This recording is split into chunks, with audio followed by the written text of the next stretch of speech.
नाटक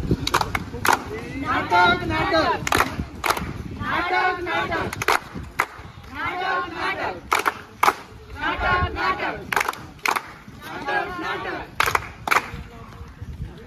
अरे यवा कोकणात येवा. आता कोकणात गेलात का ते नाटक मांडू नको काय. चला तर मग एक नाटक मांडूया.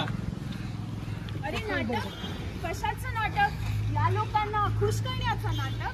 नाही, यांना काहीतरी सांगायचंय, महत्वाचं सांगायचंय, यांना काहीतरी समजवायचं आहे. अरे काय सांगतो आणि काय समजवतो बघ तर, यांच्या चेहऱ्यावर कसं प्रश्नचिन्ह दिसतंय.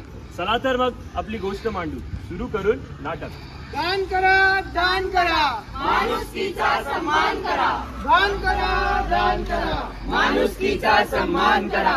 दान करा, दान करा. माणुसकीचा सन्मान करा. दान कशाचं दान?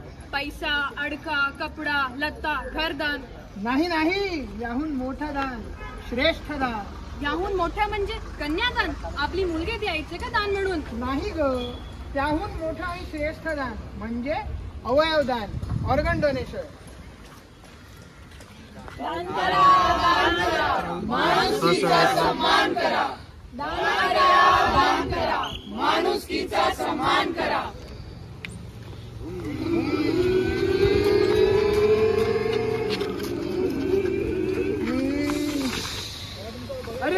अरे माझ्या भावाचा ऍक्सिडेंट झाला.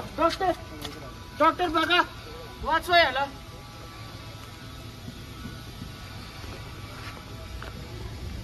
आय सॉरी, याचा ब्रेन डेड झालाय, म्हणजे मेंदूचं अंत झालं. यांच्या हृदयाचे ठोके अजूनही चालू आहे. मी नृत्यांगना आहे. नृत्य हेच माझं जीवन आहे. पण माझ्या कलेसाठी माझं शरीर स्वस्थ असणं गरजेचं नाही. डॉक्टर म्हणतात माझं हृदय कमकुवत आहे. कोणी मला हृदय देईल का? मी ऐकलंय पावसाळ्यात कोकण खूप सुंदर दिसतं. मला पण हे सुंदर कोकण पाहायचंय, पण मी आंधळ आहे. मला कोणी डोळे देईल का?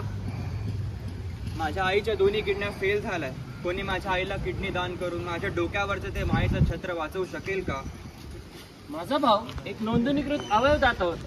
तो त्याचे डोळे, हृदय आणि किडनी देऊन यांचे आयुष्य बदलू शकणार नाही का? हो, नक्कीच.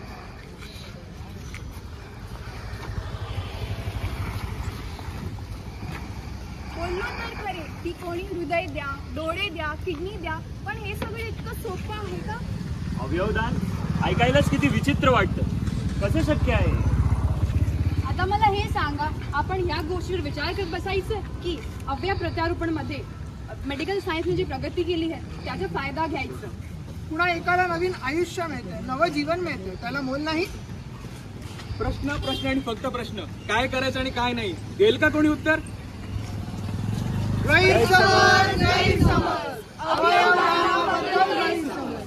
गैरसमज, गैरसमज, अवयवदानाबद्दल गैरसमज.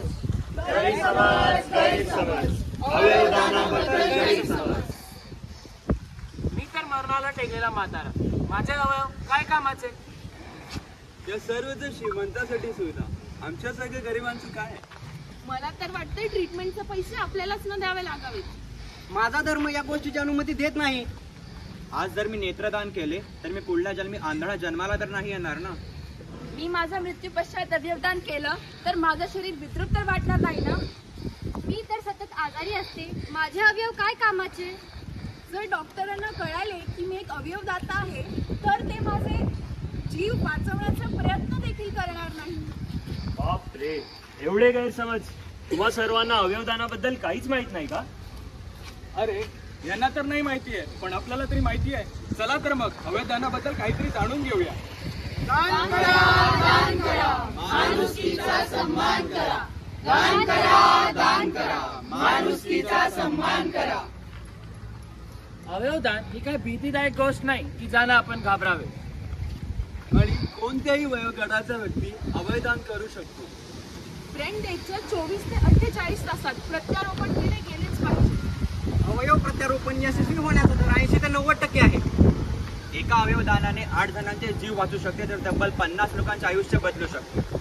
आणि लिव्हर, लंग, किडनी, डोळे, त्वचा या सर्व अवयवांचे प्रत्यारोपण होऊ शकते. बरेच धर्म आणि संप्रदाय अवयवदानाला पुण्याचं काम मानतात. आणि ऐका, अवयवदानासाठी तुमच्याकडून कोणत्याही प्रकारचे शुल्क आकारले जाणार नाही. अवयवदानाचा सर्व खर्च रुग्णालय किंवा अवयव स्वीकारणारा रुग्ण करेल. तर मग पाहिले सर्वांनी की अवयवदान किती श्रेष्ठ दान आहे. आपल्यातील किती लोक नोंदणीकृत अवयवदाता आहात? नाही ना? चला तर मग आपला उजवा हात हृदयावर ठेवून शपथ घेऊया. सर्वांनी माझ्या मागे म्हणा. मी प्रतिज्ञा करते की मी माझे अवयव आणि उती दान करेन. ज्याचा उपयोग माझ्या मृत्यूनंतर एखाद्याला नवीन जीवन देण्यासाठी करता येईल. दान करा. माणुसकीचा सन्मान करा. दान करा. माणुसकीचा सन्मान करा.